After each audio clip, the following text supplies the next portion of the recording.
გამარჯობა, ბოლო სიტყვის მესამე ეპიზოდს ვწერთ. ბოლო სიტყვა ამ კვირაში, უბრალოდ გასულ კვირაში, სულ 2 დღის წინ გადასარევად თქვა მოლდოვამ. არჩევნები იყო, ამ თემას აუცილებლად უნდა შევეხოთ ამ ეპიზოდში. ასევე ვისაუბრებთ ამერიკის შეერთებული შტატების პოლიტიკაზე, რომელიც უკავშირდება უკრაინას და მის მხარდაჭერას. იქიდან გამომდინარე, რომ აქაც არის გარკვეული სიახლეები, როგორც პოლიტიკურ ნაწილში, ასევე სამხედრო კომპონენტში გარკვეული სიახლეები გაჟღერდა, რომელიც ჯერ არ ქცეულა, ასე ვთქვათ, ხელშესახებ შედეგად, თუმცა ამაზე აქტიური საუბარი დაიწყო. გულისხმობ რაკეტების მიწოდებას ამერიკის შეერთებული შტატების მხრიდან უკრაინისთვის, საუბარია ტომაჰავკის შორისმოქმედების მიყიდვას და აუცილებლად უნდა ვისაუბროთ ასევე საქართველოსთან დაკავშირებით. იქიდან გამომდინარე, რომ 4 ოქტომბერი ახლოვდება და აქ ორი რეალობა გვაქვს. ერთის მხრივ არჩევნებისთვის ემზადება ქართული ოცნება, მხოლოდ თუ არ ჩავთვლით ხო კიდევ იქ ერთ-ორ მონაწილეს, რომელიც ბლოკად გაერთიანდა და ასევე ქუჩაში ხალხი პროტესტისთვის ემზადება. მოკლედ ბოლო სიტყვას ვიტყვით ამ თემებთან დაკავშირებით ამ ეპიზოდში. მოგესალმებით, მე ვარ ბექა პატურაშვილი, რატი მუჯირია, გიორგი ცხვიტავა ჩემთან ერთად თბილისიდან. ტრადიციულად უკვე მესამე ეპიზოდში უკვე ყავს ისევ ხაზზე ბრიუსელი და ვაშინგტონი. თამარ ნუცუბიძე, ია მეურმიშვილი. აქვე თუ არ ხართ არხის გამომწერები, თავშივე დავაანონსოთ ეს მნიშვნელოვანი ნაწილი, რომ ჩვენ გვჭირდება მხარდაჭერა, გვჭირდება მეტი წვდომა აუდიტორიაზე. ახლავე შეგიძლიათ ამის გაკეთება, ძალიან მარტივია, დააჭირეთ subscribe-ს, ჩართეთ ზარისხილაკი და მოგივეთ შემდეგ ჯერზე შეტყობინებები, როდესაც მორიგი ეპიზოდები დაიდება ხოლმე. გამარჯობა, მადლობა იმისთვის, რომ აქტიურობთ პირველი 2 ეპიზოდის შემდეგ, ახლაც ასე გააგრძელეთ და მე მგონი მისამებას მორჩეთ, მით უმეტეს რომ იას აქვს ბევრი მოსაყოლი, სულ ცოტა ხნის წინ ის კიევში იმყოფებოდა, ძალიან ბევრი საინტერესო შეხვედრა ჰქონდა, ბევრი ისეთი ინფორმაცია აქვს, რომელიც ჯერ ასე ვთქვათ, საჯარო სივრცეში არ გავრცელებოდა. ია, დაიწყე გისმენთ. გამარჯობა, დიდი მადლობა, მივესალმები ჩვენს მაყურებელს, მეც მოვუწოდებ, რომ შემოგვერთდნენ და ლაიქონ გამოიწერონ არხი, აქ ბევრ საინტერესო ინფორმაციას მოისმენენ და დავიწყოთ კიევით. კიევში ვიყავი 1 კვირის წინ, არა მხოლოდ კიევში, უკრაინაში ვიყავი რამდენიმე ადგილას, დავიწყე ვიზიტი ოდესით და შემდეგ ნელა ავყევი გზას. ასე ვიყავი კიშინევში, სხვათა შორის წინა საარჩევნოდ, იქაც მქონდა რამდენიმე შეხვედრა, ძალიან საინტერესო და სხვათა შორის ის რაც ძალიან ცალკე შემიძლია უბრალოდ მოკლედ ვახსენო, ის რა მოლოდინებიც ჰქონდა პროევროპულ საზოგადოებას იქნება ეს თუ ძალებს, ეს საბოლოო ჯამში გამართლდა მიუხედავად იმისა, რომ შიში იმისა, რომ რაღაცა შესაძლოა სხვა სცენარით განვითარებულიყო მოვლენები ნამდვილად იყო. მე მგონი ამ ეპიზოდში მარტო იას უნდა უსმინოთ. ესეთი გამეჩნდება რჩება, იმიტომ რომ ესეთები გითხრა, კიშინევი, იქით კიევი და ასე შემდეგ. ბოდიში პატარა ჩანართი იყო. ოდესაში დაემთხვა ჩემი ყოფნა 7 სექტემბრის ამ ძალიან მასიურ თავდასხმას, რომელიც ომის დაწყებიდან ყველაზე მასშტაბური იყო, გამოყენებული იქნა დაახლოებით 820-მდე დრონი, ასევე დაახლოებით 13 ფრთოსანი რაკეტა მთელი უკრაინის ტერიტორიაზე და რაღაცა ვიდეო მაქვს გადაღებული იმის რა ხდება ამ დროს ცაში, რაც არის აბსოლუტურად წარმოუდგენელი სანახავად. უბრალოდ უკრაინელებს არ უნდათ რომ ეს ვიდეოები გავრცელდეს. ეხლა უნდა მეთქვა გამოგვიგზავნე და დავადებთ ხო. სამწუხაროდ ხო, ალბათ უფრო მათ ამ შემთხვევაში მათ სურვილებს უფრო მიუყვები, ხო, უფრთხიან ძალიან შესაძლოა იქ რაღაცა ისეთი გამოჩნდეს, რაც ჩვენ არ ვიცით. კი, ტრაექტორიებიც ჩანს, სად არის განლაგებული, ანტისაეროს სისტემები სად არის განლაგებული, ეგ ჩანს რაკეტების ტრაექტორიით შესაბამისად. კი ბატონო. ამის შემდეგ კიევში ვიყავი ესეთ კონფერენციაზე. ჯერ ოდესაზე ვიტყვი იმას, რომ რაღაცა ესეთი სურეალური სამყაროა თითქოს, რომ დღის განმავლობაში ეს ზღვის პირა ქალაქი, ულამაზესი არქიტექტურით, რაღაცა არაჩვეულებრივი რესტორნებით, ბევრი სხვადასხვა ეს მრავალფეროვნებით, როგორც ესე ვთქვათ, კულტურულად, ასევე ადამიანები ქუჩაში დადიან რაღაცა ფერადი ტანსაცმლით, ზღვალევლივებს მზიან ანათებს და საღამოს იწყება კოშმარი და ეს ხდებოდა ყოველ საღამოს ჩემი ოდესაში ყოფნის დროს, მაგრამ მიუხედავად ამისა ყველაზე გასაკვირი რაც იყო, ეს უკვე მეოთხედ ვიყავი ოდესაში სრულმასშტაბიანი ომის დაწყების შემდეგ, დაიწყო მშენებლობები ოდესაში, შენდება როგორც ასტუმროები, ასევე საცხოვრებელი სახლები, პორტები მუშაობს იმავე დატვირთვით და ზოგიერთი მათგანი იმაზე უფრო მეტი დატვირთვითაც ვიდრე სრულმასშტაბიანი ომის დაწყებამდე. ანუ ქალაქი არის აბსოლუტურად მზად იმისთვის, რომ კონდეს ნორმალური ცხოვრება, ეს რუსული დაბომბები და რუსეთის აგრესია და ეს რაღაცა ძალიან სისხლიანი ომი რომ არ უშლიდეს ამაში ხელს, ეს ძალიან თვალში მოსახვედრი იყო. კიევში განსხვავებული სიტუაცია იმ მხრივ, რომ უფრო მეტად თითქოს უფრო პოლიტიკურად უფრო დატვირთულია იქ რაღაცნაირად გარემო, არის გააჩნია ვის დაელაპარაკები რაღაც ძალიან ბევრი განსხვავებული შეხედულება იმაზე, ვთქვათ, როგორ ფასდება ამერიკის პოლიტიკა, როგორ ფასდება თვითონ ზელენსკის შიდა პოლიტიკა, საგარეო პოლიტიკა, ომის დამთავრებასთან დაკავშირებული საკითხებით და ამ შემდეგ. და ამის გამო ძალიან განსხვავდება ერთმანეთისგან ეს ორი ქალაქი და ორი დამოკიდებულება ომისადმი. კიევში ვიყავი კონფერენციაზე, რომელსაც ჰქვია იალტას ევროპული უსაფრთხოება YES კონფერენცია, რომელიც უკვე მე-20-ად ჩატარდა. ძალიან 20 წლის წინ დაიწყო საბოლოო ჯამში იალტაში და ძალიან მაღალი რანგის წარმომადგენლობა ყავს, როგორც წესი კონფერენცია. ზელენსკი ყოველ წელს გამოდის იქ სიტყვით, წელსაც გამოვიდა, ასევე იქ იყო რამდენიმე ქვეყნის პრეზიდენტი, პრემიერ-მინისტრი, ყოფილი პრეზიდენტები, პრემიერ-მინისტრები, ფინეთის პრეზიდენტი იყო იქ შტუბი, რომელთანაც პატარა შეხვედრა არ ერქვა იმას ცხადია, უფრო გამოლაპარაკება და ამ გამოლაპარაკების დროს უთხარი რომ თუ შეიძლება საქართველოს დაივიწყოთ მეთქი ასეთი მნიშვნელოვანი რეგიონი, მნიშვნელოვანი ქვეყანა მეთქი გახსოვდეთ ჩვენი ქვეყანა და ჩვენი დემოკრატია თქო და მითხრა რომ ყოველთვის მახსოვსო და ეხლა განსაკუთრებით გამახსენდაო, როცა კალათბურთში დაგამარცხეთო ეს მითხრა და ასე რომ საქართველოს ესეთი სიღრმისეული საუბარი არ ქონია ამაზე, მაგრამ ყოველ შემთხვევაში ცხადია ის ძალიან რომ საქართველოს არ არის რაღაცა მოწყვეტილი თემა მისთვის და თვალს ადევნებს და იცის. განხილვის თემა კონფერენციაზე მithumetes რომ რაღაცა სიახლეები პერიოდულად ჟონავს მედიაში, რა ხდება ტომაჰაუკებზე, მოგყვიდიან თუ არ მოგყვიდიან?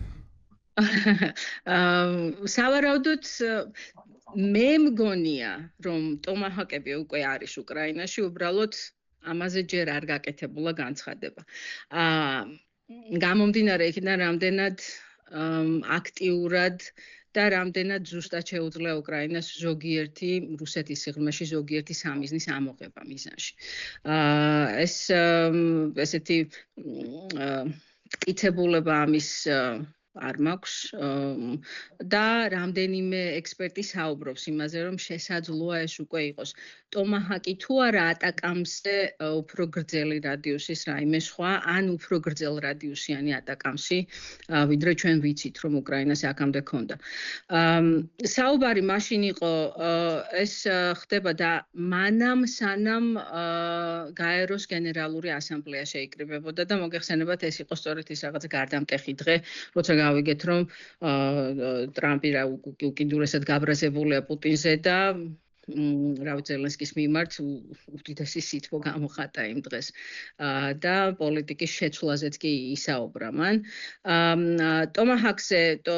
ტომაჰაკებზე იყო საუბარი იყო საუბარი იმაზე, რომ საჭირო იქნება უკრაინელების გაწვრთნა, ანუ ის ხალხი, ვინც ამბობდა რამდენად შეიძლება რომ არ იყოს ეს შესაძლებელი, ხო, ესენი ამბობდნენ, რომ ამისთვის საჭირო ეს არა მხოლოდ რაღაც ერთ ღილაკზე თითის დაწოლაა, რომელიც შემდეგ ამ რაკეტას გაუშვებს, არამედ საჭიროა მთელი სისტემის მოწყობა ამისთვის. ასევე ზოგიერთი ამბობდა, რომ ეს გემებიდან გაშვებული სისტემებია და შესაბამისად შესაძლოა უფრო დიდ სირთულესთან კონდეს საქმე.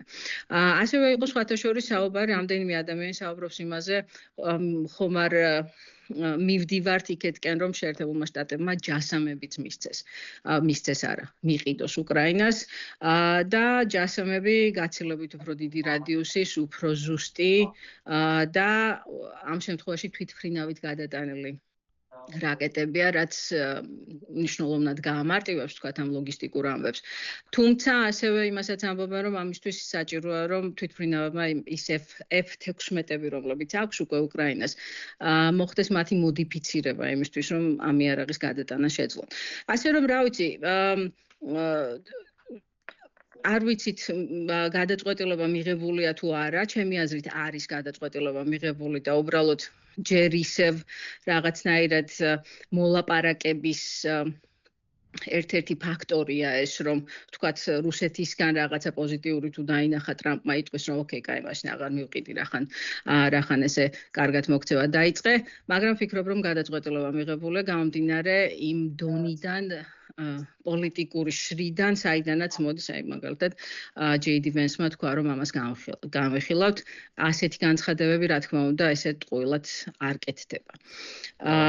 აქ ერთს ბოდიში. არა, დაამთავრე. ერთს დავამატებ, რომ მგონი მნიშვნელოვანია ეს შეიძლება უკვე გვითქვამს აქამდეც ეს, მაგრამ ძალიან მნიშვნელოვანია იმისი გათვალისწინება, რომ ჯერ ერთი ვერ გამოვრიცხავთ ვერანაირი იარაღის გადაცემას. არის თუ არა შესაძლებელი ქრონოლოგია რომ გავიხსენოთ, თქვათ, ბაიდენის ადმინისტრაციიდან დაწყებული, ჯერ იყო საუბარი, ჯერ ატაკამსის მიცემამდე 2 წელიწადნახევარი გავიდა, სანამ პირველი ატაკამსები ჩავიდა უკრაინაში. ეს ხო ძალიან დიდი გამოწვევა. F-16-ებზეც იგივე ხდებოდა. ჰაიმარსები იყო ფაქტიურად ყველაზე ისეთი მოთხოვნადი თუ ყველაზე ხშირად გაგზავნილი შეიარაღება. ამის შემდეგ ვნახეთ ის, რომ ატაკამსები აქვთ, ამის შემდეგ ვნახეთ ის, რომ ატაკამსების რადიუსები გაიზარდა, ეხლა საუბარია ტომოჰაკებზე. ანუ არ არის გამორიცხული ის, რომ კიდევ უფრო მოწინავე და კიდევ უფრო დახვეწილი იარაღი მიიღოს უკრაინამ. და ამასთან ერთად ომის დასაწყისში თუ უკრაინა 100%-ით იყო დამოკიდებული საერთაშორისო დახმარებაზე, ნაჩუქარ თუ ისე უფასოდ მიცემულ იარაღზე, დღეს უკრაინას შეუძლია თანაწარმოება. გერმანია ძალიან აქტიურად აწარმოებს უკრაინასთან ერთად თანამედროვე ტექნოლოგიების შეიარაღებას, მათ შორის დრონებს. ასევე უკრაინას აქვს რესურსი იმისა, რომ შეიძინოს თავისთვის იარაღი, რა თქმა უნდა, ნატო და ევროკავშირის წევრები ყიდულობენ ამ იარაღს და ბრძოლის ველზე საჭიროების აქ არ არის საუბარი დახვეწილ ზუსტი იარაღზე, არის ყოველდღიური საჭიროების იარაღის დაახლოებით 40-დან წყარო სხვადასხვანაირად აფასებს ამას, მაგრამ დაახლოებით 40-დან 60%-მდე უკრაინა არის თვითკმარი. ანუ წარმოუდგენელი ევოლუცია განიცადა ქვეყნის სამხედრო ინდუსტრიამ აი ამ ბოლო 3 წლის განმავლობაში, როცა ნულიდან დაწყებულმა სამხედრო ინდუსტრიამ დღეს ის არის, რა ვიცი, ნახევრად თვითკმარი ევროპაში შეიძლება ითქვას, რომ ყველაზე მაგრა გაძლიერდა. როდესაც ჩვენ საუბრობთ ამ ევოლუციაზე და თანმიმდევრულობაზე რა იარაღს აძლევენ უკრაინას, მე მომახსენდება გენერალ ჰოჯესის მთავარიგის ოფიცრის ინტერვიუ, სადაც მითხრა, რომ ჩვენ ვიწყებთ ლაპარაკს, მე ვჯიუტდებით, მე ბევრს ჯუჯღუნებთ და ბოლოს მაინც ვაძლევთ. ოღონდ ვაძლევთ მაშინ, როცა უკვე დაგვიანებულია. და ფიქრობ ცოტა უტრირებული შეიძლება იყოს მისი ეს გადმოსახედი და მისი ეს განცხადება, თუმცა მთავარია რომ ეხლაც ეგრე არ მოხდეს და როცა უკვე დაგვიანებული იქნება, მე არ გადაცენ უკრაინას ის რაც ეხლა სჭირდებათ, იმიტომ რომ იგივე ატაკამსზე გადაცეს, მაგრამ მაინც შეზღუდვით, მე F-16-ები ცოტა დაგვიანებით გადაცეს, როცა ჯობდა რამდენიმე თუნდაც 6 თვით ადრე ყოფილიყო რომ აი ეს რაღაც საზაფხულო კონჩეტევარსაც ველოდებოდით ისგან ხორციელებულიყო, ყოველ შემთხვევაში დაგვიანებები შეინიშნებოდა. ეხლა მინდა რომ ნელ-ნელა მოლდოვაზე გადავიდეთ და სანამ ერთი რეპლიკა მინდა მაგასთან დაკავშირებით ვთქვა, რომ აბსოლუტურად მართალი არის საკითხის კიდე ერთი მიმართულების გამოკვეთა, რომ როდესაც შეიარაღება არსებობს უკვე იქ ადგილზე უკრაინაში და შესაძლოა მაღალი ალბათობით ტომაჰავკები უკვე იქ არის, ესე იყო აბსოლუტურად ყველა იარაღთან დაკავშირებით. ჯერ საინფორმაციო ნიადაგი მზადდება, რომ აი ჩვენ ველოდებით, ჩვენ შესაძლოა მალე მივიღოთ, ან შესაძლოა გვიან მივიღოთ და ამასობაში ყველაფერი იქ არის. მე რაღაცა ფეთქდება მე უცებ რაღაცა ფეთქდება, რაღაც დიდი სამიზნე ნადგურდება და ამას ხედავთ კადრებით, რომელსაც ავრცელებენ უკვე უკრაინელები. მე რის თქმა მინდა და იცით გიორგი და რატი და ხო, პრინციპში. ცოტა აკრო არიან ესენი, მგონია ხოლმე რომ მარტო ხანდახან თქვენთან ბოდიშს გიხდით. მოკლედ, ერთი რაც მინდოდა მე თქვა, რომ ხო უკრაინაში მიიღეს ეგ გადაწყვეტილება რამდენადაც მე მახსოვს, რომ ესე ზედმიწევნით არ გაასაჯაროონ ყველა ინფორმაცია პარალელურ დროში, რა მიიღეს, რა არ მიიღეს, თუ არ ვცდები გერმანიის მხრიდან მიწოდებული იარაღზე იყო მაშინ საუბარი, როცა თქვეს რომ არაფერს არ ვიტყვი წინას და როცა დაიდება შედეგი, მაშინ გამოჩნდებაო. უბრალოდ ამ ტომაჰავკებთან დაკავშირებით მე რამდენადაც ვნახე ინფორმაცია, ანუ სახმელეთო სისტემები, რომლიდანაც ხდება გაშვება, მხოლოდ რამდენიმე სატესტო გაშვება არის გაკეთებული მაგ სისტემებიდან თვითონ ამერიკის შეერთებული შტატების მხრიდან რა და ანუ ცოტა სიურპრიზი იყო ეხა ეს განცხადება, ანუ ეს ინფორმაცია იასგან ჩემთვის რომ შესაძლოა და დარწმუნებული ვარ ახლა ამას უბრალოდ შენ ვარაუდებზე დაყრდნობით არ ამბობ და ალბათ ამაზე ბევრი მსჯელობა მოისმინე და ამიტომ ამბობ. ხო, ანუ ძალიან ძირითადად საზღვაობაზრების იქნება, იმიტომ რომ უფრო დატესტილია და უკრაინასაც შესაბამისი ინფრასტრუქტურა უფრო აქვს ვიდრე სახმელეთო. უკრაინას ახლა ყველანაირი ინფრასტრუქტურა გააჩნია, სამხედრო თვალსაზრისით ის არის აბსოლუტურად მოწინავე. თელს მსოფლიოში არ არსებობს უკრაინაზე ბრძოლის უნარიანი არმია რეალურად ომში გამოცდილი, მაღალი ტექნოლოგიები და აბსოლუტურად ყველა მსხვილი მწარმოებელი კომპანია ცდილობს საკუთარი იარაღი მიაწოდოს, იმიტომ რომ რეალურ დროში გამოცადოს ის ბრძოლის ველზე. ხო, ну რადგან სამხედრო წარმოება ვახსენეთ, პატარა 30 წამში ჩავეტევი, ანუ ფლამინგოებიც მან საინტერესო ამბავია, თავად უკრაინული წარმოების, რომლის მოდიფიცირებაც ხდება რამდენადაც ვიცი, უყენდება კიდევ უფრო ძლიერი გამტანი, ასე ვთქვათ, ეს თავაკები და მუხტი, რომელსაც შეუძლია რომ უფრო სიღრმეში მიიტანოს სახმელეთო ობიექტებზე იერიში და გახვრიტოს, ასე ვთქვათ, ძალიან მარტივად რა. ხო, მაგის გამოცდასაც ძალიან ისე ელოდებიან, როგორ იქნება რეალურ საბრძოლო მოქმედებებში. 1-2 გაშვება იყო რამდენადაც გავრცელდა ინფორმაცია, თუმცა ესე მასობრივად არა. თუმცა არის ეგეთი ცნობები, რომ წელიწადში აპირებენ რომ დღეში 7-ის წარმოება შეძლონ წლის ბოლომდე. ნუ ეს ინფორმაციის შესაძლოა. აზრით ახლა ესენი ფლამინგოებს აგროვებენ იმისთვის რომ ზელენსკის დაპირება შეასრულონ მოსკოვის ბლეკაუტზე. რეალურად ზელენსკიმ შეგახსენებთ რომ თქვა რომ თუკი უკრაინის ენერგოინფრასტრუქტურას კიდევ დაემუქრება რუსული საფრთხე, ჩვენ უპასუხებთ მოსკოვის გათიშვით. შესაბამისად ტომაჰავკები იქ არ არის რა ხდება, მაგის მიუხედავად ფლამინგოს შეუძლია მოსკოვს დაარტყას. და ერთ-ერთ ბოლო ინტერვიუში თქვა რომ კრემლში უნდა იცოდნენ სად არის თავშესაფარიო. გადავიდეთ ახლა მოლდოვაზე და სანამ მოგვიყვებოდა კიშინიოვის ამბებს, ბრიუსელი დაგადანაშაულეს იმაში რომ ჩაერიეთ მოსკოვის, კარგად იყოს მოსკოვი და კიშინიოვის არჩევნებში, ხო და ბრიუსელი რას გვიპასუხებს ამაზე, ჩაერიეთ? ხო, ძალიან საინტერესოა. შეიძლება ვთქვათ და ჩავთვალოთ, რომ მოლდოვას ამ არჩევნებით გაიმარჯვა პროდასავლურმა ხაზმა და ეს თავის მხრივ ბრიუსელის გამარჯვებაც არის, რა თქმა უნდა, და იცი რაოდენ შეიძლება ცინიკურის თუ არ ვიცი რა უწოდო, ხელი შეუწყო ამ ყველაფერს ქართულმა სცენარმა, რომლის მაგალითიც ბრიუსელს წინ ქონდა და რომლისთვისაც რომ საქართველოში არ მომხდარიყო ის რაც მოხდა ბოლო არჩევნებზე ბრიუსელი აღმოჩნდა მოუმზადებელი, თუმცა მოემზადა მოლდოვას არჩევნებისთვის და ჩვენ თვალს ვადევნებდით რამდენად აქტიური იყო ევროკავშირი და ამ შემთხვევაში პოლიტიკური ცენტრი ევროკავშირის ბრიუსელში ვიზიტებით თუნდაც ძალიან ჩართული იყო პროცესში გაფართოების საკითხებში ევროკომისარი მარტაკოსი, რომელიც არაერთხელ ჩავიდა თვითონ მოლდოვაში, ფეხი შემოიარა მოლდოვას სოფლები, ვრცელდებოდა არაერთი ინტერვიუ, ძალიან ბლოგერებთანაც და ინფლუენსერებთანაც აქტიურად იყო ის კომუნიკაციაში. აქაც ბრიუსელში ჩამოსული იყვნენ მოლდოველი ინფლუენსერები, დადიოდნენ, ანუ ესე ბექგრაუნდულ გადაღებებს გვთავაზობდნენ, მოლდოვურათაც საუბრობდა მარტაკოსი და გარდა ამისა, ალბათ ისიც ძალიან საჩვენებელი იყო, რომ ზუსტად არჩევნების წინ მოხდა ექსტრადირება საბერძნეთიდან,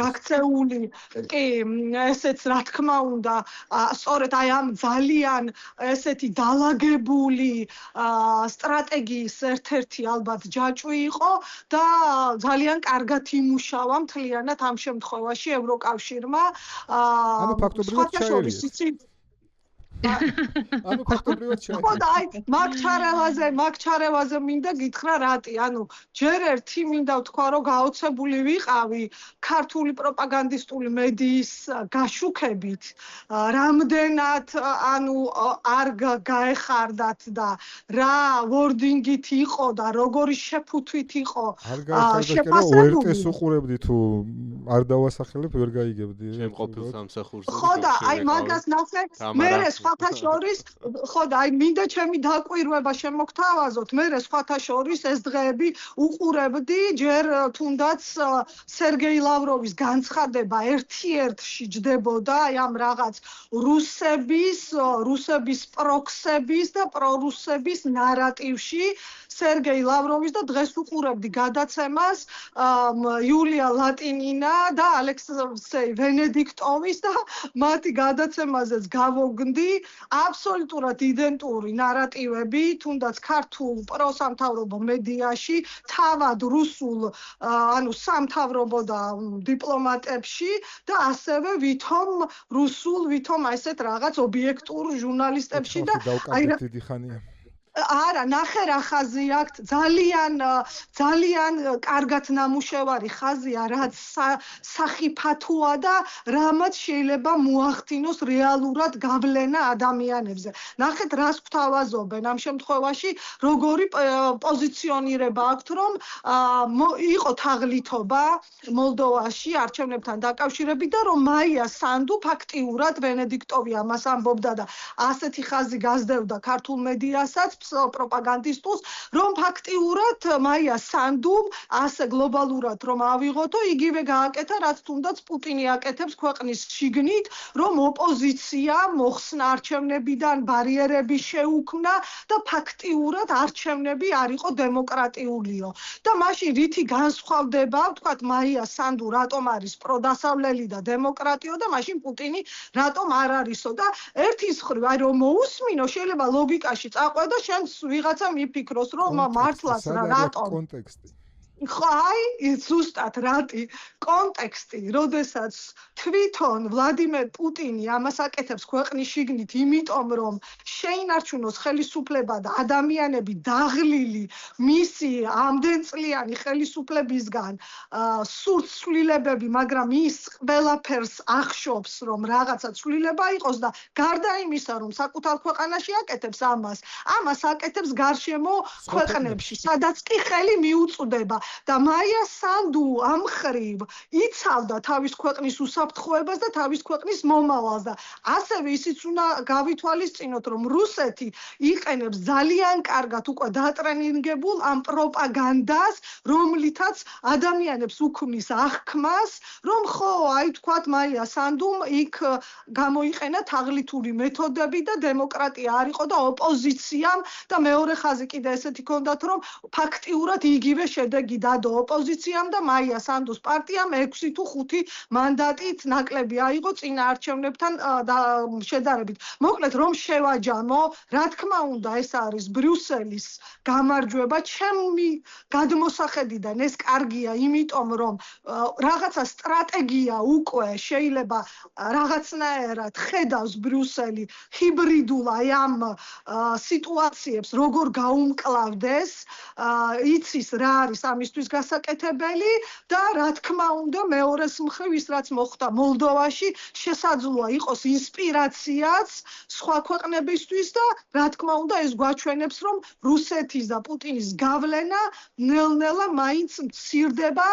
და კიდევ ერთი დაკვირვება რომ აი ამ პროპაგანდასთან და იმასთან რომ ხალხს სწორი ინფორმაცია მიაწოდონ ჟურნალისტებმა არის ახლა ძალიან მნიშვნელოვანი. ჩემი აზრით ეს არის მოლდოვას გამარჯვება, რომელმაც ბრიუსელის მხარდაჭერით ამ ჰიბრიდულ ომში, რომელსაც რუსეთი აწარმოებს ცივილიზაციის წინააღმდეგ, ეს კონკრეტული ბრძოლა მოიგეს. ეს არის ჩემი გადმოსახედიდან.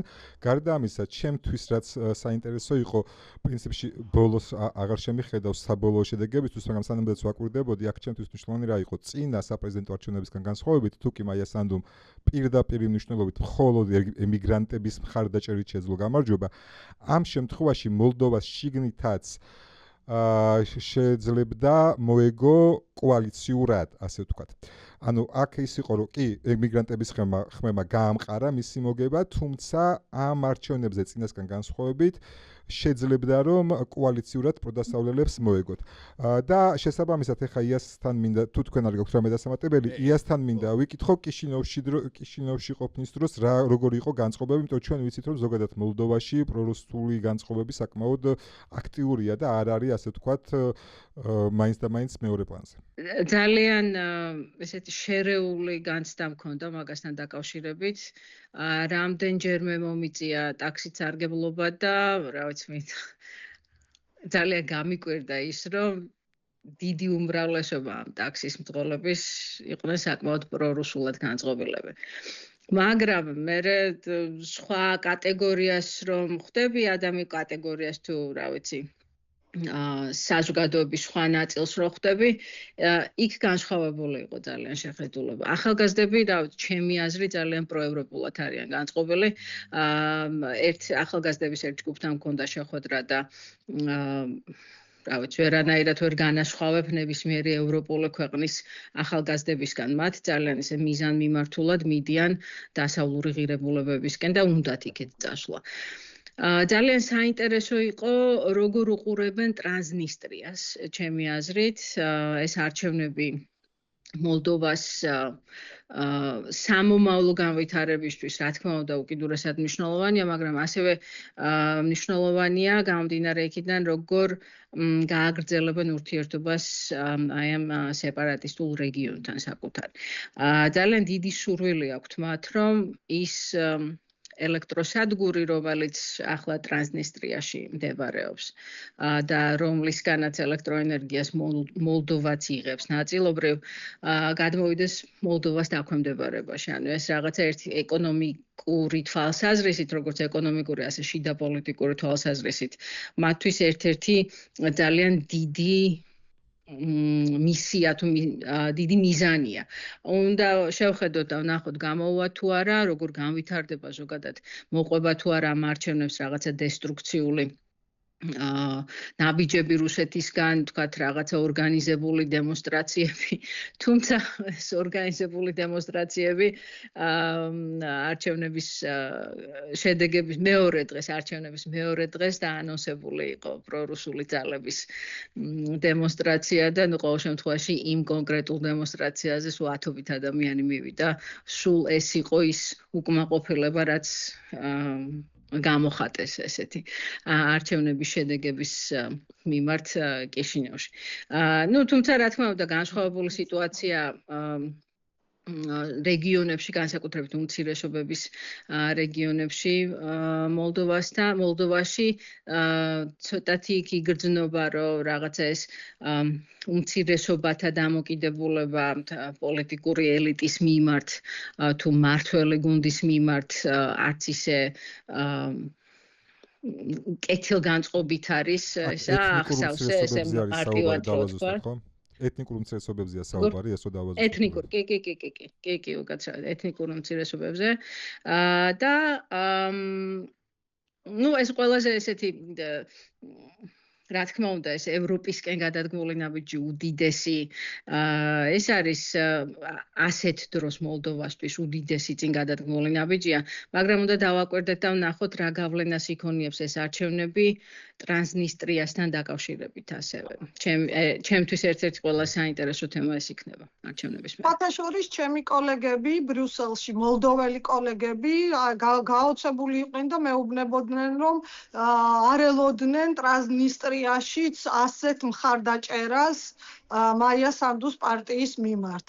ასეთი იყო მათი კომენტარი, აი ზუსტად რამდენიმე დღის წინ როცა ვესაუბრე და ფრიად ძალიან სიამოვნებით გაოცებული იყვნენ და აი ახლა სანამ ჩაწერას დავიწყებდით, წავიკითხე ოპოზიციის ერთ-ერთი წარმომადგენელი, ესეთი წინადადებით გამოდის, რომ მანდატები არ აიღონ და რაღაცნაირად კრიზისი შექმნან იმისთვის, რომ ხელახალი საპარლამენტო არჩევნები დაინიშნოს. აი სულ ახალი ინფორმაცია იყო, სანამ ჩაწერას დავიწყებდით და არ ვიცი პროცედურულად კანონის მიხედვით როგორი კანონმდებლობა ამ მხრივ მოლდოვაში. რა თქმა უნდა, რუსეთი ეცდება გამოიყენოს მის ხელთ არსებული ყველა კოზირი გაათამაშოს, ჯოკერიც ექნება სადღაც სახელოში დამალული, ეს ჯოკერი რა თქმა უნდა დნესტრისპირეთში განლაგებული რუსული სამხედრო ძალებია და ეს სამხედრო ძალები 90-იანების დანვე თამაშობს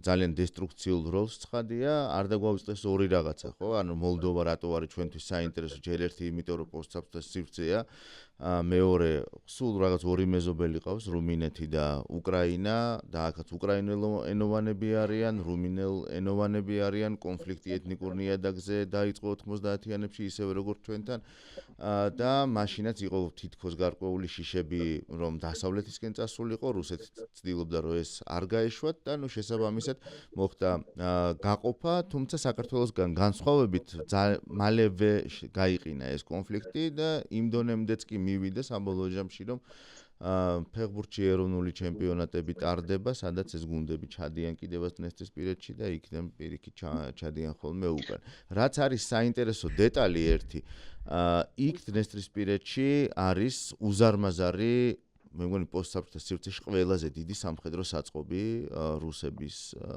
დაქვემდებარე რუსების ხელთ, კობასნაში, რომელიც თავიდან უკრაინაში რუსეთის შეჭრის პირველივე დღეებიდანვე ამ საწყობთან დაკავშირებით ძალიან ბევრი ინფორმაცია ვრცელდებოდა, ხო, სხვადასხვა მიმართულებით.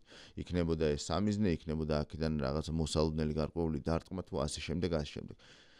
და მეორე ამბავი, რომელსაც უშუალოდ არჩევნებზე იყენებდა რუსეთი, ეს ძალიან საინტერესო არის, ვფიქრობ, ჩვენთვისაც ბევრი მიმართულებით, იმიტომ რომ იყენებდნენ პირველ რიგში დეზინფორმაციის აბსოლუტურად რაღაც ანალოგი კი არა და გაჭრილი ვაშლებით და იყენებდნენ აბსოლუტურად ყველაფერს. ანუ ეს არის Russia Today, ეს არის Sputnik-ი, ეს არის პროქსი სერვერებზე შექმნილი თითქოს საინფორმაციო ვებგვერდები, პორტალები, რომლებიც დაკავშირებული არიან Telegram არხებთან და სრული დეზამიდის ჟურნალიზმის ფარდის სახელით. ხო და პენეტრაცია ხდება მოსახლეობის ყველა ფენაში. ანუ ია რასაც საუბრობდა ეხლა ტაქსის მძღოლებთან მიმართებით, ხო? აბსოლუტურად ვეთანხმები, იმიტომ რომ არა მხოლოდ ტაქსის მძღოლები, არამედ ძალიან ბევრი ადამიანი იქნებოდა მოქცეული აი ამ სივრცის ქვეშ, ხო? ასევე იყო ქეში, ანუ ფულის გადატანის მცდელობები, ესე ძალიან საინტერესო დეტალია. ნაღდი ფულის შეტანა ქვეყანაში და აღარაფერს ვამბობ რუსული პასპორტების დარიგებაზე, ეს ვიცით უკვე ცნობილი მესიჯების დონეზეც კი აბაომი გინდა, მოლდოველობას აგვარტმევენ. მოლდოველობას გვარტმევენ, აი რუმინეთი შეგიერთებთ, აი უკრაინა შეგიერთებთ მეორე ნახევარს, მართლა ომი გინდათ, აქ შემოვლენ და ასე შემდეგ, ხო? მე მახსოვს, რომ წინა არჩევნების დროს, ანუ აქტიურად ვაკვირდებოდი, იმიტომ რომ მუშაობდი მაგ თემაზე და აი რაც ახსენა გიორგი მე ხა, ქეში რამდენიმე მილიონის შეტანის ფაქტი გამოავლინეს, ეს ზუსტად მახსოვს და ასევე იყო დაბეჭდილი მთელი მასალები, სლოგანები, პლაკატები, არა ომს და არა ევროპას პირდაპირ ასეთი გზავნილები იყო. მაგ წინა შემთხვევაში და შემდეგ იყო მთელი ამბავი იმაზე, რომ აი უკვე საპარლამენტო არჩევნებისთვის, რადგან მაშინ ვერ მიაღწიეს წარმატებას, მოდი ახლა ხომ არ იქნება უფრო დიდი მცდელობები რუსეთის მხრიდან. საინტერესოა, ახლა რა ტიპის მცდელობები იყო გავლენი, ანუ ინსტრუმენტები რა იყო ამ შემთხვევაში გავლენის მოხდენის და თემატიკა არის ჩემთვის ძალიან საინტერესო, ხო, აი ეს ომის თემა ამ შემთხვევაში რამდენად იყო აი ეს манипуляция, ისე როგორც საქართველოში ხდებოდა. ერთი პატარა კომენტარი თამარ, სანამ შენთან გადმოვალთ, საუბარი არის ძალიან პატარა ქვეყანაზე, ზომით ძალიან პატარა ქვეყანაზე, ალბათ რა ვიცი, მერილენდის შტატს ადარებენ, რომ შესაძლოა მეტი იყოს, ან ოდნავ ნაკლები, მოსახლეობა სადღაც 2 მილიონზე ოდნავ მეტი. და ძალიან ღარიბი, ხო? ანუ მთლიანი შიდა პროდუქტი არის, მე მგონი 13.6% რაღაც დაახლოებით ესეთი მაჩვენებელია. საქართველოს უსწრებს რამდენ წარმოუდგენელიც არ უნდა იყოს, თითქმის 1.5-ჯერ, ხო? და რატო არის ეს მნიშვნელოვანი? ღარიბი ქვეყნების სინდრომი არის ზუსტად ეს, სადაც მეტი წილი სიღარიბეა, სადაც განათლების დაბალი დონეა, იქ ადვილად ხდება ყველანაირი მითის გავრცელება, პროპაგანდის გავრცელება და ნაღდი ფულის შეტანაც უწყობს ხელს ზუსტად საჭირო შედეგების დადებას და მიღებას. ჩვენ სამწუხაროდ ეს ყველაფერი ძალიან კარგად ვიცით, ხო? და შენ რაც იკითხე, პლაკატების დონეზეც კი რა პოლიტიკაც აქ გვაქვს პლაკატების დაბომბილი უკრაინა და აყვავებული იგივე ამბავი იყო და დრო რო ძალიან არ გაგვექცეს თემა საქართველოსაც ასე აი თამარს მოусმინოთ და მე გადმოვიდეთ და ხო ძალიან მოკლედ ხო ერთი წამით ვისაც ამდენი ხანია გვიყურებთ და ჯერ ვიდეო არ დაგილაიქებიათ ახლა ამ წამს დალაიქეთ ასევე გთხოვთ რომ გამოიწეროთ არხი მადლობა ყველას ვისაც არხი გამოწერილი გაქვთ ვისაც ჯერ არ გაქვთ გამოწერილი ახლა გამოიწერეთ არხი გააზიარეთ თქვენ სოციალურ ქსელებში იაქტიურეთ კომენტარებში ასე თქვენ YouTube-ის კარნახობთ რომ ეს ვიდეო ყურებად ღირს და სხვებსაც აჩვენებს თამარ ბოდიში ჩაკაჭერი გისმენ. არა, პირიქით ძალიან მოკლედ ვიტყვი და ბექა შენ კითხვაზე იდენტური ნარატივი იყო, არათუ ომი გინდათ და უკრაინა განმეორდება, გეი ქორწინებაც ძალიან აქტუალური თემა იყო და ზუსტად ასე ხალხს ასე აშტერებდნენ რომ ევროკავშირი მათგან ამ გეი ქორწინებას ითხოვს და ისინი ამბობდნენ რომ არა ჩვენ ვართ ტრადიციული ფასეულობების მომხრეები და საინტერესო დეტალი რაც შეეხება ნახტფულს ზოგადად ამ ხრივაც ბრიუსელმა კოლექტიური ბრიუსელი ვთქვათ ძალიან კარგად იმუშავა და სადაზვერო ინფორმაციას და თანამშრომლობა ამ ხრივ ძალიან კარგი იყო რადგანაც პრევენციულად მაია სანდუც აქტიურად აწვდიდა ინფორმაციას მისი გამოსვლაც ევროპარლამენტში სწორედ ამაზე იყო აგებული რა მეთოდებს იყენებს რუსეთი მოლდოვაში და რომ უსმენდი მეგონა რომ არათუ მაია სანდუ ქართველი პოლიტიკოსია ან რა ვიცი ქართველი ადამიანი იყო და სიტყვით გამოდიოდა მე მგონია რომ ეს პარალელები მუდმივად უნდა ვახსენოთ ხოლმე რა ძალიან მნიშვნელოვანი არის იმიტომ რომ ჩვენ საზოგადოებაში გონიათ რომ მარტო აქ ხდება რა აი მარტო აი ჩვენ ქართველობას გვართმევენ და ანუ აბსოლუტურად ერთი და იგივე ინსტრუქცია არის ყველა ამ შემთხვევაში, სადაც რუსეთს გააჩნია ინტერესი და თანდათან რომ წავიდეთ საქართველოს თემაზე, მე მინდა რომ არ მივულოცეთ შენი აზრი. ხო და ბექა არ მივულოცეთ ეკიდე სალკე ამბავე კი. არა, ეს ძალიან საინტერესო არის ბრიუსელიდანაც და ვაშინგტონიდანაც რახან მიზეზი იყო რომ DST-ის წევრები არიან და როცა გამოვლენ DST-ს მერე აი ეს აღქმა როგორი იყო ვაშინგტონშიც და ბრიუსელში ესეც ძალიან საინტერესოა, ხო? აქვე დეზინფორმაციის გავრცელებას ხელი რა შეუწყოთ მოკლედ ძალიან ვიტყვი სხდომებს სანდუ არ და სწრებია ძალიან დიდი ხანია საწევროს არიხდის ძალიან დიდი ხანია და იქნებდა იმიტომ ვერ ახერხებს ესეთიდან გამოსვლას რომ პარლამენტში ხმები არ ყოფნის იმიტომ რომ დოდონი და ის მეორე რაგვარია დამავიწყდა მისი პარტიები ხელს არ უწყობენ აბა ამაზეც ვიფიქროთ და ახლა გააგრძელოთ გოგება ვაშინგტონიდან ერთ იმას ვიტყოდი, რომ ილონ მასკი აქტიურობდა რა თქმა უნდა, ვერ ვიტყვი ამას, მაგრამ მისი ერთი ტვიტი, რა ვიცი, ახლა უყურებდი, ერთ მას რა ვქეთ ტვიტს 17,000 გადაშიარება და 105,000 ლაიქი აქვს. ანუ თავისთავად უკვე თითო ტვიტი აქტიურობაა მისი. ძალიან საინტერესოა ის, რომ არჩევნებამდე რამდენიმე დღით ადრე მან გადააშიარა ტელეგრამის დამფუძნებლის პოსტი დუროვის, სადაც ის ამბობდა, რომ სადაც დუროვი ყვებოდა იმას, რომ მოლდოველებმა მოგმართეს თხოვნით, რომ დაგვებლოკა თუ წაგვეშალა რამდენიმე ესეთი პროპაგანდისტული არხი ტელეგრამზე. ჩვენ შევხედეთ ამ სიას, რომ შევისწავლეთო, ვნახეთ, რომ ეს არხები არ ღვევდნენ ჩვენს არხის მასო ღირებულებებსო და ამის გამო ესენი წავშალეთო.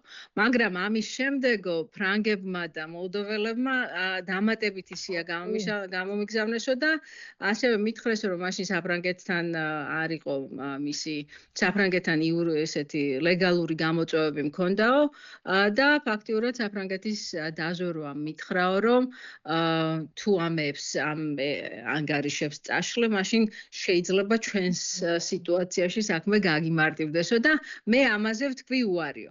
ანუ ძალიან ლოგიკური ნორმალური ტექსტი იყო ადამიანისგან, რომელიც ცდილობს, რომ თავისი შექმნილი ეს ტელეგრამი არ გახდეს ყოველთვის რაღაცა ესა დავის საგანი, რომ ვის მხარეს არის და რომლის მხარეს არის. რაც ამ დეზინფორმაციის კონტექსტში ძალიან მნიშვნელოვანია, იმიტომ რომ ბევრი საუბრობს იმაზე, რომ რაღაცა ტელეგრამს დიდი გავლენა აქვს განსაკუთრებით ჩვენს რეგიონში. და ეს პოსტი გადააშიარა ილონ მასკმა, სადაც უბრალოდ თქვა, ვაუ. ანუ გაუკვირდა ის, რომ როგორ მიმართესო ეხლა დუროვსო, რომ ეს ანგარიშები წაშალეო. ძალიან ცუდი რეაქცია, მე რაც ვნახე ყოველ შემთხვევაში სოციალურ ქსელში, საკმაოდ ისეთი მძიმე რეაქცია მოყვა მოლდოველებისგან ამას, ეს მიიჩნიეს მათ ილონ მასკის ჩარევად მოლდოვურ არჩევნებში, მაგრამ რა ვიცი, აბედნიეროდ ამ ეტაპზე ყოველ შემთხვევაში მოლდოვამ ძალიან დიდი გამოწვევა გადალა. მოლდოვამ გაგვასწრო და რატომ გაგვასწრო და რა ხდება ქართულ კონტექსტზე და საქართველოზე თუ არ ვილაპარაკეთ, დრო გავიდა და ხო და რატი ნახე, მე მგონი იას უნდა დავემშვიდობოთ ახლა და დიდი მადლობა უთხრეთ მონაწილეობისთვის და ბრიუსელი დავიტოვოთ ცოტა ხანი აუცილებლად სანამ გადავალთ, იმიტომ რომ გვაქვს. სანამ შევალთ. გასვლისასაც ვიტყვი, დიდი მადლობა ყურადღებისთვის. შემოგვერთით და ლაიქით გამოიწერეთ არხი, საინტერესო ინფორმაციას მოისმენთ აქ ხშირად. მადლობა და ბოდიში რომ ადრე უნდა გაგეთიშოთ. მადლობა და ნახვამდისია. დაახლოებით 10 წუთი გვაქვს ესე გათვალისწინებული, რომ ბოლო თემაზე გადავიდეთ. ვიდრე დავიწყებთ კონკრეტულ საუბარს, რაღაცნაირი გადასვლა მინდა ესეთი შემოგთავაზოთ რა, უბრალოდ მინდა რომ ჩემი დაკვირვება გაგიზიაროთ. მოდი ესე დავსვათ კითხვა, სად დარჩა გავლენები რუსეთს და სად დაკარგა ბოლო 2 წლის განმავლობაში და მოყვეთ სირიაში დაკარგა გავლენები, ირანში რაც მოხდა ვნახეთ, აზერბაიჯანის სომხეთის ამბავი ვნახეთ და აი მოლდოვაც ვნახეთ. მე მგონი მარტო ჩვენ დავრჩით, ხო? ესეთი. გაგიკვირდება და ჩვენთან ერთად დარჩა უნგრეთი და სლოვაკეთი. კი ბატონო. იქით ცენტრალურ აზიას არ ვეხები, ვისაც სხვა სწრაფო აქვს რა, მაგას გულისხმობ. კი, ანუ ევროპასთან ამარას გაგვეთიშა, არა, აქ არის. არა. ხო, ანუ რამდენად ცევდიანიც არ უნდა იყოს, ჩვენი რეალობა არის ყველაზე მძიმე მე მგონი აი ამ კონტექსტში რა. მე ერთი კითხვა მინდა თამარს დაუსვა, მოლდოვაზე როდესაც იყო საუბარი, იყო თუ არა ნახსენები რაღაცა კონტექსტში საქართველოს? ბევრი მსგავსებაა, ხო, რაღაც ჰიბრიდული ომის რაღაცა ნაწილები, რაღაცები არჩევნებში ჩარევა და ასე შემდეგ და ხო არ იყო რაღაცა კონტექსტში საქართველოს ნახსენები და თუ იყო რა კონტექსტი იყო ეს?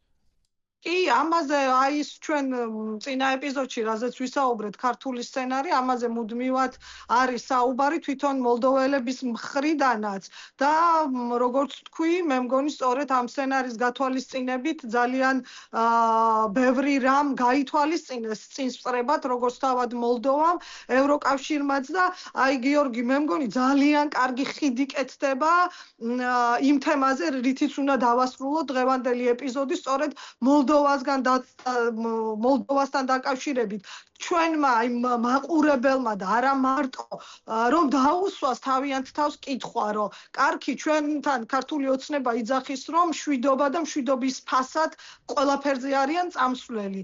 მოლდოვაში რატომ არ მოხდა თუნდაც ამ არჩევნების შემდეგ არც ბომბები ჩამოვარდნილა და არც ომი დაწყებულა, ხო?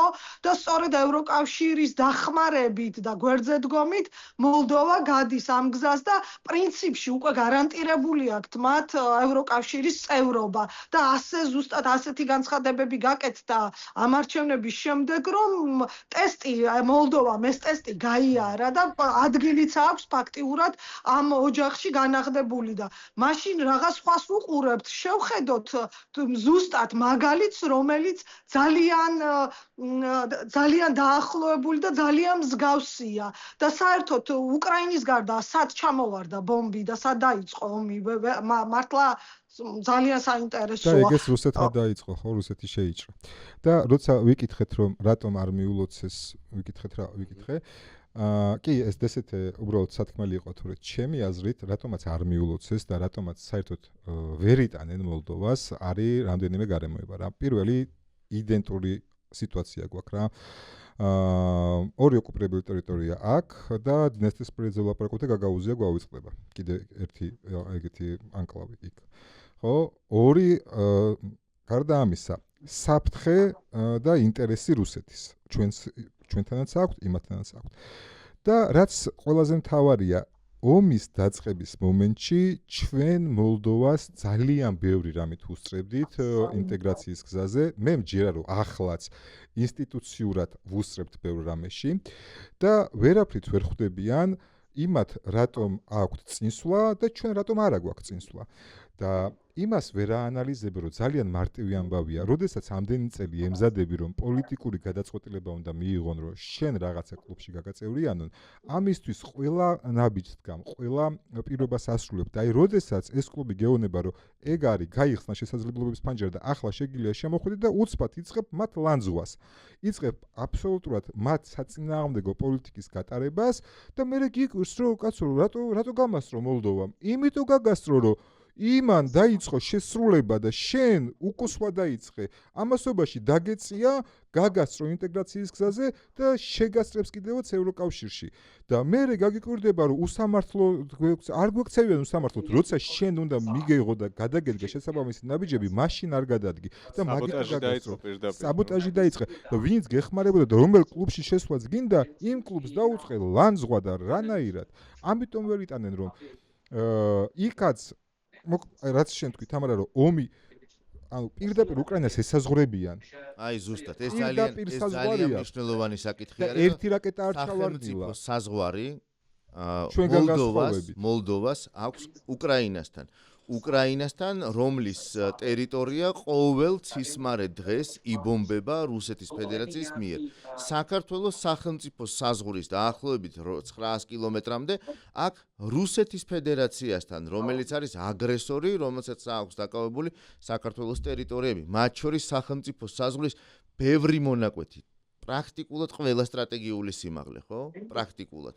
და ეს ძალიან მნიშვნელოვანი დეტალია. იქ თუ არ დაიწყო ომი, იქ თუ ვერ დაკარგეს მოლდოველობა, იქ თუ არ შეიცვალეს ორიენტაცია, აქ რატო შეიცვლენ? ანუ ეს და იმიტომ რომ ვიღაცა აი ამ მაგალითს აიღებს და თავში ჩაარტყამს, მაგიტომ არ უყვართ მოლდოვა რა, რომ მათ პროპაგანდაზე პირდაპირ პირიქით ასხამს ხალხს რა. ზუსტად რაზეც ვილაპარაკეთ, იგივე მესიჯები ქონდათ საარჩევნოდ, ამან იქ ვერ იმუშავა და აქ რომ მუშაობს, ვიღაცამ რომ გაახსენოს, რომ კი, მაგრამ იქ თუ არ ხდება, ჩვენთან რატომ მოხდება, მაგიტო არ ულოცავენ. უბრალოდ იმუშავა, მაგრამ არასრულად. რატომ არასრულად? იმიტომ რომ ბრიუსელი ეხმარებოდა, ხო? ანუ სადაზვერვო ინფორმაციით ეხმარებოდა, გარკვეული სხვა სენსიტიური რაღაცა ცნობების გადაცემით ეხმარებოდა, სახელმწიფო ინსტიტუციების გაძლიერებაში ეხმარებოდა და საქართველოს სცენარის გიორგი, მაგრამ მანდ ნახე რაში არის საქმე, რომ მანდ მოლდოვას ხელისუფლებიდან მოდიოდა თხოვნა და დახმარების მიმართვა. ანუ ხელისუფლება არის თავად პროევროპული და პირიქით გვერდში დაუდგნენ ერთმანეთს და ეს მხრივი იყო და საქართველოს შემთხვევაში პირიქით თავში ედგა ქართული ოცნება ამ მოძრაობას, ხო, ამ ანტიევროპულს ზუსტად მაგას ვთქვი 28 ნოემბერს რა განცხადებას გაკეთდა რომ შეწყვეტილიყო კავშირი ევროკავშირთან და ნატოსთან ზუსტად ეგ არის შედეგი ანუ მაგას ვამბობ რა რომ მოლდოვის შემთხვევაში ბრიუსელი დაეხმარა ყველა ინსტიტუციას და დაეხმარა საჭირო დროს, საჭირო მომენტში მიაწოდა ყველანაირი ცნობა და ინსტიტუციებმა გამართულად იმუშავეს და საქართველოს შემთხვევაში რა თქმა უნდა 28 ნოემბერს როდესაც შეწყდა ეხლა ვინღა დაგეხმარება რაღაცით. კიდევ ერთხელ ამტკიცებს რომ ევროკავშირი და ბრიუსელი კი არ გახხვევს შენ რაღაცას თავზე. არა, რაღაც შენ თუ გინდა და თუ მიმართავ გეხმარება. ანუ კი არაფერს არ გაძალებს როგორც ქართული ოცნება გვიმტკიცებს რომ რაღაც სუვერენიტეტს გვართმევენ და რაღაცებს გვაძელებენ და ჩვენ საქმეებს შერევენ. არა, შენ თუ გინდა მათთან მიმართავ ისინი გეხმარებიან. ერევიან კი არა, იმაზე ვაპარაკობთ რომ არ გაგვიშვა. რუსეთთან კიდე პირიქით არის, არ გინდა რომ არ მიმართავ, არ გინდა რომ შემოვიდეს, არ გინდა რომ ჩაიროს და მაინც ერევა. ეს არსებითი სხვაობა, როდესაც საბჭოთა კავშირს და ევროკავშირს შორის ტოლობის ნიშანს სვამს, მან შენს არ ვიცი, არ მინდა რომ ეხა ის ვიყო რა ქვია. ანუ როგორ შეიძლება ეს ორი რამე შეადარო ადამიანო ის გაიძულებს და ეს გეუბნება შენნებაზე როგორც გინდა. ძალიან მარტივი არის საკითხი. რაღაც მინდა რომ გაჩვენო რა. აქ გვაქვს ესეთი ღილაკი, ნახე? სად არის? რომელიღაცა, აი, აქ არის, მოიცა? ანუ რაღაცებს შეგიძლიათ დააჭირო და თუ არის რა. ანუ თუ მოგინდება რომ შეხვიდე. იმ ცნობილ აუდიოში რო არის, ჩვენ რა ვქნათ, ჩვენ. მოდი ახლა ნახე, ჩვენ რა ვქნათზე რო ვფიქრობ ხოლმე, მე ძალიან მომწონს ეს მოლდოვის ამბავი. ჩვენ გვაქვს 7 ოდეთი და ახლა. ძალიან მომწონს ეს ტენდენცია რა, ამ ჩვენ რა ვქნათ ნაწილში და კიდევ მთლიანობაში საერთო სურათს რო ვუყურებ, რუსეთი არ გამოიყურება, დღეს ყველაზე სუსტად გამოიყურება. ეს არ არის რაღაც ჩვენ სურვილებზე დავყარებული ნათქვამი. გავაზუსტოთ, ჩვენზე სუსტად კი არა, მათ თავთან შედარებით. რაც ყოფილა, იმასთან შედარებით დღეს ყველაზე სუსტია. არ ვამბობ რომ არ არის საშიში, მაგრამ ვამბობ რომ სუსტია. და ბევრი პრობლემა უჩნდებათ. დღეს ვკითხულობდი მაგალითად რომ ბენზინის ყიდვას აპირებს რუსეთი ხალხო. ბენზინის იმპორტს გეგმავენ იმ კრიზისიდან გამომდინარე, რაც უდგათ ამ ნავთობ ობიექტებზე თავდასხმის გამო. ბოდიში, მათ შორის ჩინეთიდან, ვისაც თვითონ ხო, ანუ ექსპორტიორი ქვეყანა ყიდვაზე ფიქრობს, ანუ ძალიან ბევრი სატკივარი უჩნდება, ძალიან ბევრ საფიქრალს უჩენს ყოველდღიურად უფრო და უფრო მეტად უკრაინა და მადლობა უკრაინას რომ ამ ყველაფერს აკეთებს და ამ დროს ყველამ გაასწრო ამ ნავიდან, აბსოლუტურად ყველამ გაასწრო ამ ნავიდან და მე მგონია, რადგან მე ყველაზე თქვენ შორის ესეთი ოპტიმისტი და ხო, რა ვიცი, როგორც გინდა ისე ვთქვათ, მგონია რომ ესაც არის გასათვალისწინებელი ფაქტორი იმისთვის რომ ხალხმა ცოტა ერთმანეთს შემოუძახოს, თავის თავს შემოუძახოს პირველ რიგში, რომ ცვლილებები არის შესაძლებელი. შესაძლებელი არის ცხადია. და თუ როდისმე აი ახლა მით უმეტეს არის შესაძლებელი, ჩემი აზრით. კი ბატონო, ეგრეა, თუმცა რამდენად ამას გამოვიყენებთ, ეგეც პრინციპში ჩვენ ხელშია. მოლდოვას მაგალითი, მოლდოვას მაგალითი გვაჩვენებს, რომ თუ კი ჩვენ გავაგრძელებთ ევროკავშირისკენ სვლას და სრულ ინტეგრაციას, არც გავგეევდებით, არც ქართულობას წაგვართმევენ და არც ბომბი დაგვეცემა თავში. რა თქმა უნდა, პუტინის პირობებში 100%-იან გარანტიას მე ვერ მოგცემთ, თუმცა მოლდოვაში ეს ყველაფერი არ მომხდარა. არც შარშანდელი არჩევნების მერე 1 წელი გავიდა, რაც სანდუ დარჩა პრეზიდენტად, წლევანდელი არჩევნების შემდეგ ჯერ ერთი კვირაც არ გასულა. თუმცა ვხედავთ, რომ არაფერი კატასტროფა მოლდოვაში არ ხდება, პირიქით იქ შედის და კიდევ უფრო მეტი ევროკავშირის ფული შევა და როდესაც საუბრობთ, რომ ჩვენ ინსტიტუციურ დონეზე ვჯობნით მოლდოვას, ჩვენ სახელმწიფო სერვისების დონეზე ვჯობნით მოლდოვას, აი ახლა რაც დრო დარჩა 4 წელი 20-30-მდე როცა საბოლოოდ წევრად გახდება, ნახავთ ამ 4 წელში როგორ გაგვასწრებენ იგივე ევროკავშირის დაფინანსებით. და დავფიქრდეთ რა გვინდა ჩვენი მომავლისთვის, მე მგონი რომ ძალიან მარტივია. ეს არის ძალიან მნიშვნელოვანი დეტალი და რატო არის მნიშვნელოვანი? ანუ მე მინდა კიდე ერთხელ ხაზი გაუსვა ბრიუსელის მხარდაჭერას მოლდოვას მიმართ, ხო? ეს არ იყო მარტო კონკრეტულად სანდუ, ეს იყო თვითონ სახელმწიფო მოლდოვა, მის გადარჩენაზე არის აქ საუბარი და მის სახელმწიფოებრიობის შენარჩუნებაზე არის საუბარი. და აქ ყველაზე მნიშვნელოვანი დეტალი არის ის, რომ ბრიუსელმა მხარი დაუჭირა სახელმწიფო მოლდოვას, მის სახელმწიფო ინსტიტუციებს, მიაწოდა მას საჭირო ინფორმაცია, ყველა დეტალი, ყველა სასიცოცხლოდ მნიშვნელოვანი დეტალი, ანუ დაწყებული პროპაგანდიდან და საინფორმაციო ომიდან დასრულებული ყველა სხვა სახის შეხწევის მცდელობის აღკვეთის შესახებ ინფორმაციის მიწოდებით ის რაზეც შენ საუბრობდი და მეც საუბრობდი ნაღდი ფულის შეტანაზე მოლდოვაში ხალხის ავტობუსებით შეყვანაზე მოლდოვის ტერიტორიაზე სხვადასხვა ხერხის გამოყენებით ხო და მათ შორის ესე იგი ამ პასპორტების დარიგებაზე რაც ასევე ძალიან მტკივნეული და მნიშვნელოვანი იყო ანუ ბრიუსელი დაეხმარა სახელმწიფოს სახელმწიფოებრიობის შენარჩუნებაში ეს არ ნიშნავს იმას რომ ჯერჯერობით რუსეთმა იქ ფარხმალი დაყარა და რაღაცა არ ეცდება რაღაცა დესტაბილიზაციას ცხადია ის ეცდება იმიტომ რომ მოლდოვა არ არის მისი ერთადერთი სამიზნე ხო ეს მანქანა მუშაობს ეს მანქანა რუსეთს გაშვებულია აქ თავარია ჩვენი ცნობიერება კრიტიკული აზროვნება და ინფორმირებულობა რაშიც გვეხმარება ბრიუსელი საჭიროების შემთხვევაში თუ კი ჩვენ მას მივმართავთ ანუ ჩვენ მარტო ამას ვერ გავუმკლავდებით ჩვენ გვჭირდება ძალიან ძლიერი მოკავშირე სტრატეგიული პარტნიორები გვჭირდება იმიტომ რომ მარტო დიდ რუსეთს ვერ გავუმკლავდები ხო ეს იგივე მაგალითია როდესაც ვიღაცა უფროს კლასელი უმცროს კლასელს ბუფეტის ფულს ართმევს ხო და რა ხდება ამ შემთხვევაში სანამ ის არ მიმართავს თავის მეგობრებს და ყველა ერთად არ გაუძალიანდება მჩაგვრელს მანამდე მჩაგვრელი განაგრძობს მის ჩაგვრას აი ეს არის ძალიან მარტივი რა ყველაზე მარტივად ან კიდევ თუ იმ მჩაგვრელმა არ იცის რომ იმას დიდი ძმაკაცები ყავს ხო თუ იცის რომ იმას დიდი ბიჭები ყავს გვერდით არც გაიფიქრებს რომ ბუფეტის ფული წაართვას და ეგ არის მე მგონი პარალელისთვის ძალიან კარგი მე მგონი მოგშვიდა. ნუ ესე არა. იგივეა რა გინდა ჟიგულით გინდა სიარული თუ რა ვიცი მერსედესის თან. ესეთი ყოფითი მაგალითები მე მგონი საჭირო არის. ძალიან მარტივი არის სინამდვილეში არჩევანი ხო? ნუ ვისარგებლეთ მსმენელის მოთმინებით პოროტად. კეთილი, მე ვიტყვი ბოლოს სიტყვას, მაგრამ მე დავიწყებ რახან მე დავასრულებ რახან თქვენ დაიწყეთ. დიდი მადლობა თქვენ, გამოიწერეთ ჩვენი არხი. დიდი მადლობა ყველას ვინც გვიყურებთ და ეს subscribe-ი, ზარი, ღილაკი, ყველაფერი იმისათვის რომ ვიყოთ ერთად აღუდგეთ წინ დეზინფორმაციას და ჩვენ შევეცდებით რომ მაქსიმალურად მრავალფეროვანი მაგალითები მოგიყვანოთ იმისთვის თუ რატომ ვაკეთებთ ამ მნიშვნელოვან არჩევნებს და არჩევანს და რატომ საქართველოს სცენარი არ უნდა იყოს ესე განხილული, არამედ შეიძლება სადღაც ეროვნულ ბიბლიოთეკაში ღრმად შევინახოთ იმის რომ მე გადავშალოთ ხოლმე, ხო როგორც ცუდი მოგონება. ნახვამდის დროებით.